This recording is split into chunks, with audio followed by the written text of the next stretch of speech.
할렐루야. 오늘 넷째 날도 승리하셨습니다. 우리는 능력이 없지만 심히 큰 능력을 가지고 계신 그 하나님의 능력이 기도하는 가운데 우리 사랑하는 성도들에게 임하시기를 주님의 이름으로 축복합니다. 우리는 약한 존재지만 하나님께 큰 능력이 있음이 그게 은혜입니다. 그 은혜를 구하는 거고, 그 은혜가 특별히 기도의 제단을 쌓는 가운데 우리 성도님들의 삶 속에 임하시기를 주의 이름으로 축복합니다. 몇 해 전에 뉴스 큰 기사 가운데 하나가 미국의 라스베가스에 있는, 라스베가스 가보셨는지 모르겠는데 거기 호텔들이 엄청 많은데 수천억짜리 호텔을 몇 개나 가지고 있는 하워드 휴라고 하는 사람이 영양실조에 걸려 죽은 사건이 있었습니다. 이해가 안 되죠. 수천억짜리 호텔을 몇 개나 가진 사람이었는데 영양실조, 요즘에 영양실조 걸려서 죽는 사람도 없을 텐데 그래서 토픽으로 기사거리가 된 적이 있습니다. 믿어지지 않는 이야기지만 돈이 그렇게 많은데도 이 사람에게 어떤 질병이 걸렸냐 하면 무엇이든지 의심하는, 요즘에 공황장애라고 하는 병이나 강박증 같은 정신병들이 현대인들에게 스트레스로 인해서 굉장히 많다고 그러는데 이 사람은 그렇게 많이 가졌는데도요, 뭐든지 의심하는 병이 걸려서 누가 밥을 사준다고 해도 먹지 못했대요. 독약을 타서 자기 재산을 다 빼앗아 갈까봐. 어떻게 살았냐 하면 몸이 너무 약해져가지고 가족들이 신고를 해가지고 911이죠. 911로 응급실로 옮겨가다 길에서 죽게 되었는데, 호텔 방에 숨어서 통조림 음식만 먹고 지내다가 몸이 쇠약해져서 죽었다는 거예요. 병원도 안 갔다는 겁니다. 의사가 자기에게 나쁜 독약을 먹여서 죽일까 봐. 그런 불안함 때문에 혼자 고립돼서 살다가 결국은 웃지 못할, 그렇게 큰 부자가 웃지 못할 영양실조로 걸려 죽었다라고 하는 토픽이 나왔어요. 부검을 해봤더니 다른 병도 없었는데 영양실조였다는 거예요. 기가 막힌 이야기 아닙니까? 평생에 많은 재산을 가지고 있으면서도 그것을 빼앗길까 봐 자기밖에 믿지 못하고 살다가 결국은 비참한 최후를 맞이했다라고 하는 이야기죠. 하나님이 인생을 너무 잘 아셨던 것 같아요. 하나님 세상에 뭐든지 창조하실 수 있는 하나님이신데, 우리 인간을 만드실 때에는 가장 흔한 것, 흙으로 사람을 지으셨다라고 하는 것은 우리에게 다른 건 욕심내지 말고 살아라, 우리는 약한 존재인 것 알고 살아라 라고 하는 하나님의 특별한 뜻이 담겨져 있어요. 강한 것 같지만 인간이 참 약하더라고요. 인간이 별의별 걸 다 만들어내잖아요. 어제도 이세돌 구단이 구글 그 컴퓨터 바둑하고 두어서 졌다라는 얘기 있죠. 그렇게 기가 막힌 컴퓨터를 만들어내는 것도요 인간인데, 또 그렇게 만들어내고도 그거에 지는 것이 또 인간이더라고요. 여러분은 어떻게 생각하세요? 사람이 우주를 왔다 갔다 한다고 그러고 언제부터는 우주 여행 시대가 열릴 거라고 그렇게 얘기하면서도 참 재밌는 것은 지카 바이러스, 모기에게 물리면 또한 그거에 물려서 큰 화를 입는 게 인간인 것 보면서 강한 것 같지만 또한 약한 것이 인간이구나 라고 하는 것을 깨달으며, 오늘 사도 바울이 고백하는 것처럼 인간은 정말 질그릇과 같은 존재구나 라고 하는 것을 깨달을 수밖에 없어요. 오늘 말씀 보세요. 질그릇 속에 보배를 가졌다고 그랬는데, 흙으로 빚어서 구운 그릇을 우리는 도자기라고 그러죠. 도자기. 근데 도자기라고 하는 것도 이 도기와 자기 그릇으로 나눠진다는 거예요. 그래서 도기는 흙으로 만드는 거고, 자기는 조금 좋은 흙, 예를 들면 우리나라 같은 경우에는 고룡토, 고룡에서 나는 백색 점토, 고룡토 같은 것으로 만들어서 높은 열을 가해서 구워내는 것, 사기 그릇, 자기 그릇 이렇게 표현을 합니다. 그건 좀 비싸고 깨지지 아니하고 단단하더라. 근데 오늘 이 질그릇이라고 하는 게 나오는데, 이 질그릇이라고 하는 것은 도기 그릇을 얘기하는 겁니다. 그러니까 일반적인 흙, 논이나 밭두렁에서 가져다가 만들 수 있는 흙, 그것도 아주 높은 열에서 가하는 게 아니어서 질그릇은 깨지기도 쉬운 것, 뚝배기라고 하는 그릇 같은 것들을 흔히 이야기하는데 그런 그릇을 이야기한다는 거예요. 질그릇이라고 하는 이야기는 두 가지 의미가 있죠. 하나는 별 가치가 없다라는 거예요. 또 하나의 의미는 연약하다라는 거예요. 쉽게 깨지는 거, 외부의 충격에도 잘 깨지는 그릇을 우리는 질그릇이라고 이야기를 합니다. 그렇기 때문에 별 가치가 없다라고 하는 거, 비싼 재료가 아니라 별 가치가 없는 흙인 줄 아는 존재라고 하는 것, 우리가 기억하면서 살라는 거예요. 하나님 앞에서는요, 우리가 내세울 게 없어요. 사도 바울은 늘 그런 얘기하죠. 우리의 강함이 하나님의 약함보다 못하고 우리의 지혜로움이 하나님의 미련함보다 못한 존재라는 거. 그래서 하나님 앞에 더 겸손하게 오늘처럼 하나님 나는 못하지만 하나님 하실 수 있습니다라는 믿음으로 기도하면서 주님 의지할 때 우리는 질그릇과 같은 존재, 깨지기 쉬운 존재, 연약한 존재지만 거기에 하나님의 심히 큰 능력을 담으셔서 살게 하시는 은혜를 우리에게 베풀어 주실 줄로 믿습니다. 다윗도요, 제가 요즘 주일날마다 시편 묵상하면서 말씀 전하는데 다윗의 시 가운데 시편 39편 4절 말씀에 보면 다윗이 하나님 앞에 기도하면서 어떤 기도를 하냐 하면 하나님 나로 하여금 나의 연약함을 알게 하옵소서, 그렇게 기도해요. 지혜로운 사람은 어떤 사람인 줄 아세요? 내가 얼마나 연약한 존재인가를 깨닫고 사는 사람이 지혜로운 사람입니다. 거꾸로 미련한 사람은 어떤 사람인지 아세요? 내가 강하고 힘 있다라고 생각하는 사람이 미련한 사람입니다. 우리 별 볼 일 없는 질그릇과 같은 존재라는 거죠. 그래서 오늘 읽은 말씀 7절 말씀을 다시 한번 보세요. 우리가 이 보배를 질그릇에 가졌으니 이는 심히 큰 능력은 하나님께 있고 우리에게 있지 아니함을 알게 하려 함이라. 이거 깨닫는 게 지혜입니다. 우리 질그릇과 같은 존재라는 거, 거기에 보배가 의미하는 것은 예수님의 생명력이죠. 오늘 10절에 있는 것처럼 질그릇은 연약한 우리의 인생 의미하고 있어요. 새벽에 아이들도 나와서 제가 조금 더 쉽게 얘기해 주려고 실물을 가져오는데 어제는 제가 10,000원짜리 가져왔는데 오늘 장갑을 하나 가져왔어요. 한번 보세요. 이 장갑인데요, 제가 쓰고 있는 장갑인데 제 손이 들어가야 뭐 잡고 싶을 때 잡을 수 있어요. 그렇죠? 움직여져서. 그런데 제 손이 빠지면 이거 잡고 싶어도 못 잡아요. 흐물흐물해요. 이 마찬가지입니다. 하나님이 내 안에 계셔야 내가 움직여지는 거예요. 믿으십니까? 그래서 축복은 뭐냐 하면 하나님이 내 안에 계시고 나는 질그릇과 같은 존재이지만 심히 큰 능력의 하나님이 내 안에 계실 때 우린 능력 있는 삶을 살 수 있다는 거 꼭 기억하시길 바랍니다. 그래서 오늘 기도 가운데 우리의 기도가 어떤 기도가 되어야 되냐면 주님이 떠나시면 난 아무것도 아닙니다. 그 기도가 돼야 돼요.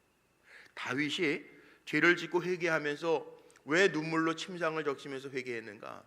하나님의 영이 떠나가면 나는 아무것도 아닙니다. 주의 성실을 내게서 거두지 마옵소서, 그렇게 기도해요.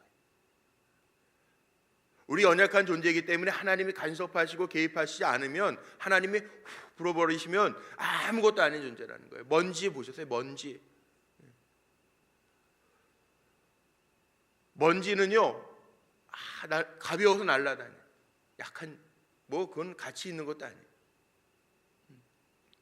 그 티끌과 같은 존재가 나라는 거죠. 성경이 그거 얘기하는 거 아니에요? 우리 티끌과 같은 존재라는 거예요. 연약한 존재라는 거예요.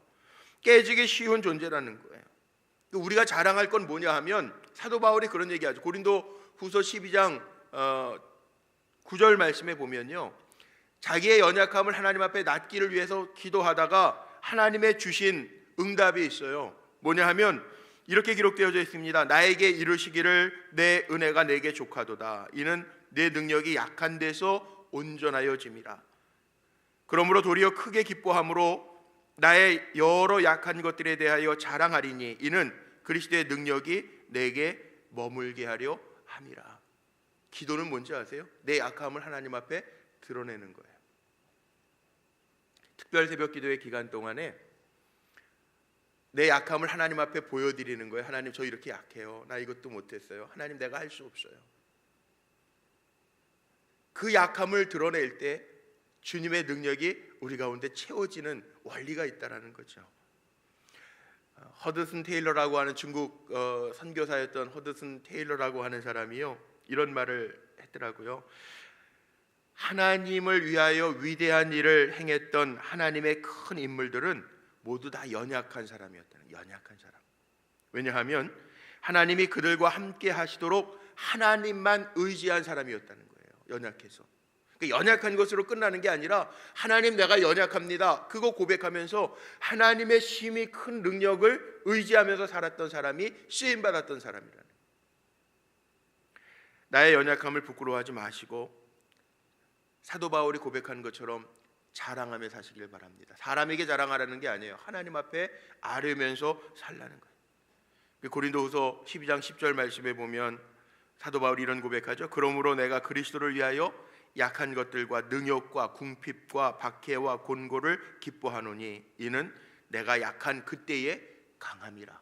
내가 약한 그때에 강함이라. 우리가 얼마나 연약한 존재인가 한번 생각해 보십시오. 시간이 지날수록 약해지죠. 그 인간이 그러더라고요. 시간이 지날수록 약해져. 아이들 자라는 거 보세요. 이 시간에도 아이들 데리고 오신 부모님들 계신데, 아이들 우리 손으로 기저귀도 갈아주고 막 그렇게 길러놨는데 길러놓고 보니까 어떻습니까? 나는 약해지고 자녀들은 또 강해지고. 근데 자녀들이 강한 게 또 계속일까요? 아니에요. 어제도 제가 신방 갔는데 또 손주들이 있대. 손주들 또 자라고. 인간이라는 게 강한 것 같은데, 내 손으로 뭔가 한 것 같은데 지나고 나면 점점 약해져. 인간이라는 게 그렇다고 그러잖아요. 네 발로 있다가 조금 시간이 지나면 두 발로 가다가 다시 시간이 지나면 세 발로 간다. 무슨 얘기인지 아시죠? 기다가 걷다가 지팡이 의지해서 간다는, 그게 인간이라는, 약해지는 게 인간이라는. 약해지는 것 알지 못하고 나는 강하다라고 그러면 그것도 또 징그럽더라고. 가끔 가다가 건강관리 너무 잘해가지고 80대 노인이 막 초콜릿 6조각처럼 막 식스픽스 만들어가지고 다니시는, 징글징글하죠. 좀 또 너무 그러면. 인간이 약하다라고 하는 것을 알고 사는 게 지혜라는 거예요. 그래서 오늘 질그릇과 같은 존재의 보배를 가졌다라고 하는 것은, 여기 오늘 우리가 귀한 존재, 질그릇이 연약한 존재지만 무엇이 담겨지느냐에 따라서 가치가 달라지잖아요. 보잘것없는 그릇이더라도요, 거기에 예를 들면 그 보잘것없는 그릇에 보물들을 담아놨다고 생각해 보세요. 보배함이 되는 거예요. 그릇 때문이 아니고 거기에 뭐가 담겨져 있느냐에 따라서 달라요. 우리는 심히 연약한 질그릇이지만 우리 안에 하나님의 심히 큰 능력이 담겨졌기 때문에 우리가 귀한 존재라고 하는 말씀이죠. 우리에게는 예수의 생명력이 담겨져 있어요. 우리 아이들, 자녀들이 있는데 우리가 공부도 열심히 해야 될 이유가 여기에 있어요. 좋은 것, 좋은 지식 잘 담아 준비된 사람이 될 때 하나님 쓰시니까 그렇게 잘 담겨져야 되는데, 우리에겐 또 뭐가 있냐면 예수 그리스도의 생명력이 있거든요. 그러니까 담대하게요, 너무 기죽어 살지 마시고 담대하게 믿음으로 일어나 쓰임받는 종들이 다 되시길 바랍니다.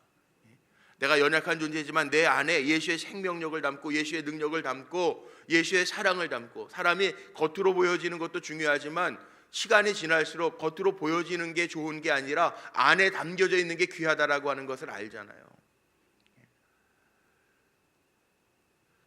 결혼 정년기를 둔 부모님들이 그러시더라고요. 다 뭐 사윗감, 며느리감 볼 때요, 뭐 이왕이면 예쁜 것도 멋있게 생긴 것도 좋지만 시간이 지날수록 안에 뭐가 담겨 있느냐에 따라서 이 사람 진국이네, 그런 얘기 하잖아요. 뭐를 담느냐에 따라서 우리의 인생의 가치가 달라진다는 거죠. 오늘 본문을 다시 한번 묵상해 보죠. 7절로 10절까지의 말씀인데 다시 한번 읽어봅니다. 오늘 말씀 듣고 다시 한번 읽어보는 거예요. 같이 한번 읽겠습니다. 시작. 우리가 이 보배를 질그릇에 가졌으니 이는 심히 큰 능력은 하나님께 있고 우리에게 있지 아니함을 알게 하려 함이라. 우리가 사방으로 우겨쌈을 당하여도 쌓이지 아니하며 답답한 일을 당하여도 낙심하지 아니하며 박해를 받아도 버림받지 아니하며 거꾸로 트림을 당하여도 망하지 아니하고 우리가 항상 예수의 죽음을 몸에 짊어짐은 예수의 생명이 또한 우리 몸에 나타나게 하려 함이라. 아멘. 우리는 약해도 우리에게 힘이 큰 하나님의 능력이 있습니다. 이거 믿고 사시길 바랍니다. 한 번만 따라해 보죠. 나에게 하나님의 힘이 큰 능력이 있습니다. 믿으십니까? 그렇다면 그 뒤에 나오는 말씀이 뭔지 아세요? 사방으로 우겨 쌓임을 당하여도 쌓이지 아니하고, 답답한 일을 당하여도 낙심하지 아니하고, 박해를 받아도 버림받지 아니하고, 거꾸로 들임을 당하여도 망하지 아니하고.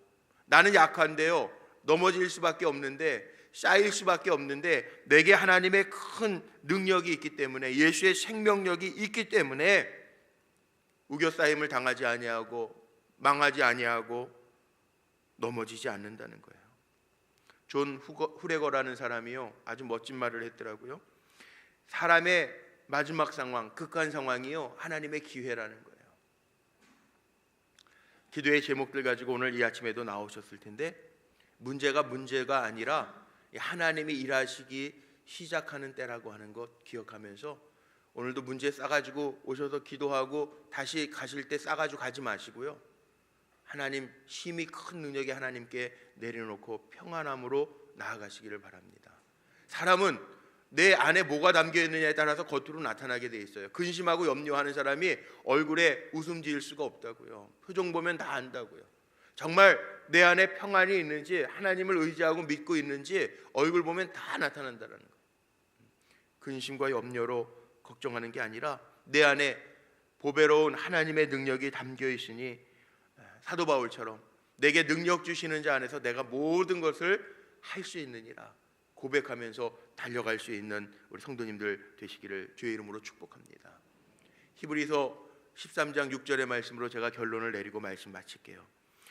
히브리서 13장 6절 말씀에 보면 이런 말씀이 있어요. 그러므로 우리가 담대히 가로되 주는 나를 돕는 자시니 내가 무서워하겠노라 사람이 내게 어찌하리요 하노라. 내가 무서워 아니하겠다는 거예요. 하나님 나에게 같이 하시면, 도와주시면, 돕는 자 중에 계시면 사람이 나에게 어찌하겠느냐, 내가 무서워 아니하겠노라, 그렇게 고백하는 거예요. 누가 하나님을 당할 자가 있겠습니까? 힘이 큰 능력이 하나님께 있는데, 그 하나님이 우리 이번 세일의 작정 새벽 기도의 주제처럼 하나님이 참으로 우리 가운데, 너희 가운데 계신다라고 하는 것 기억하면서, 내가 약한 질그릇과 같은 존재이지만 내 안에 힘이 큰 하나님의 능력이 있음을 기억하며 세상에서 강한 자로 살아가는 우리 성도님들 되시기를 주님의 이름으로 축복합니다. 기도하시겠습니다.